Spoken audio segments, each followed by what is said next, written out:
Հենրիխ Դանիելյանի հետ։ Պարոն Դանիելյան, արդեն 2 օր է Հայաստանի Հանրապետական կուսակցությունը ակցիա է իրականացնում, չնայած ոստիկանների կողմից այն խոչընդոտվում է, սակայն դուք փորձում եք ձեր ձայնը բարձրացնել։ Բոլորին այդ նույն հարցն եմ տալիս, արդյոք ձայնը տեղ կհասնի եւ արդյոք եվրոպացի գործընկերները կամ հյուրերը տեղյակ չեն, թե Հայաստանում ինչ է կատարվում։ Նախ մենք անկախ նրանից տեղ կհասնի, թե տեղ չի հասնի, դա մեր պարտքն ու պարտականությունն է, իրականությունը ներկայացնել առաջի հերթին միջազգային հանրությանը առհասարակ, որպեսզի նրանք իմանան, որ նրանց ստում են Հայաստանում ժողովրդավարության մասին հեքիաթներով, նրանց ստում են խոսքի ազատության մասին հեքիաթներով, նրանց ստում են մարդու իրավունքների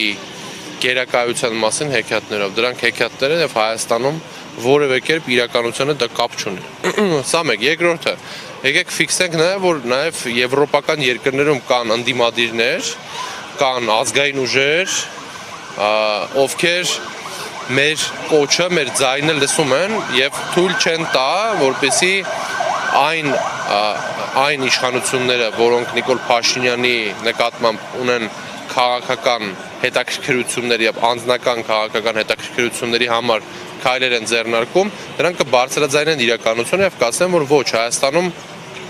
կային քաղաքական բանտարկյալներ, կան լրագրողներ խոշտանգված, կան քաղաքապետեր, ովքեր կալանավորված են, բարերարներ, ովքեր կալանավորված են, եկեղեցականներ, ովքեր կալանավորված են եւ այլն, դա մենք միանշանակ մշտապես ենք անում։ 2018 թվականից ի վեր Հանրապետական կուսակցությունը եղել է, կա եւ լինելու է ամենաակտիվ ակցիաներ իրականացնող կուսակցությունը եւ այն կուսակցությունը, որը մշտապես եւ փողոցում եւ տարբեր աշխարհի ամբիոններում բարձրաձայնել է Հայաստանի Հանրապետության քաղաքացուն վերաբերող բոլոր հարցերը, Արցախցի մեր հայրենակիցներին վերաբերող բոլոր հարցերը եւ մշտապես ասել ենք եւ նորից կրկնում ենք, որ հայկական Արցախի էջը մեր համար փակված չի։ Կարծես թե դերևս տեղաշարժ չկա, մի հարց էլ հնչեցնեմ, Իլհամ Ալիևը հերավար տարբերակով ելույթ ունեցավ,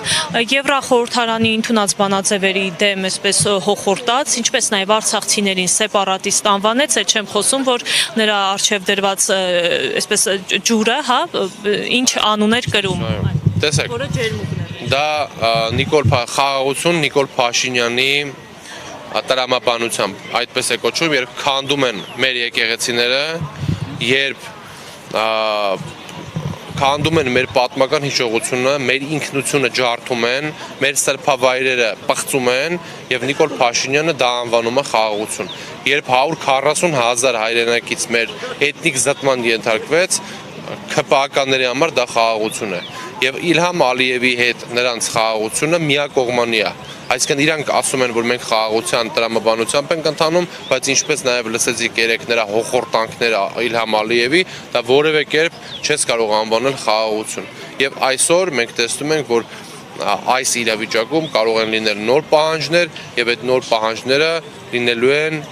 նոր զիջումների տեսքով, որովհետեւ տրամաբանությունը հետեւյալի մասնախոսում իրանք քանդում են մեր եկեղեցիները, Արսեն Թորոսյանին մեկում հարցնում են, իսկ դուք ինչ եք ասում խաղաղության վերաբերյալ ձեր տեսլականին, այս է ձեր խաղաղությունը, ասում մենք լռում ենք, չենք պատասխանում, այդ ձև չես կարող կառուցել խաղաղություն, որովհետեւ մենք մեր հարևանների հետ կապված ունենք լավ օրինակ մեր եղբայրական Իրանի ժողովրդի հետ, թե ինչպես իրանք պարտադրեցին խաղաղությունը եւ այդ նույն կերպ պարտադրում էր խաղաղությունը Սերժ Սարգսյանը, երբ քարորիա պատերազմը հաղթում էինք, միակողմանի մենք պարտադրել ենք խաղաղություն եւ խաղաղությունը լինում է այդ ձևով, երբ որ Իլհամ Ալիևը Սերժ Սարգսյանի ժամանակ ասում էր, որ նրան փակ դռների ետևում ստիպում են ճանաչել Արցախի անկախությունը, իսկ այսօր ասում է, որ Արցախը Ադրբեջանն է եւ վերջ, իսկ Նիկոլ Փաշինյանին եւ եվրոպական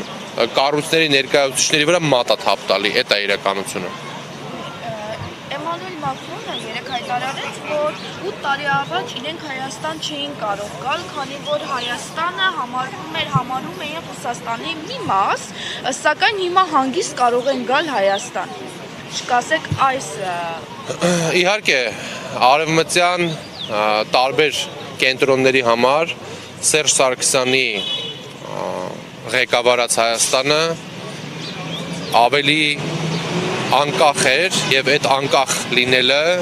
իրանց շատ դեպքերում ձեռնտու չէր, որովհետեւ Հայաստանը իրականում ինքնուրույն էր Սերժ Սարգսյանի կառավարման տարիներին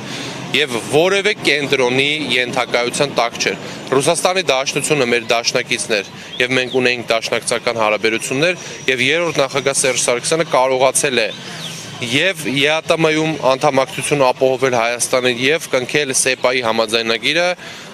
որը եղել է երրորդ նախագահ Սերժ Սարգսյանի կառավարման տարիներին։ Երբ որ մենք մեր կուսակցությունը EPP-ի անդամ է եղել, երբ որ մենք եվրոպացիների, մեր ռուս գործընկերների, Չինաստանի կոմունիստական կուսակցության, ես ուզում եմ ներկայացնել ձեզ ձեր հարցին պատասխանեմ, որ Հանրապետական կուսակցությունը Սերժ Սարգսյանի գլխավորությամբ անդամակցում է Յեդինե Ռոսիային որպես գործընկեր, EPP-ին, եվրոպական ղեկավար իշխող կուսակցությունների ընտանիքին, Չինաստանի Կոմկուսի հետ աշխատել։ Ներողություն կվերադառնա։ Կարծես թե նախագահական նստավայրի դիմացից արդեն դուրս են գալիս եվրոպացի պատվիրակները, այստեղ վանկարկում են ազատություն ակցիայի մասնակիցները,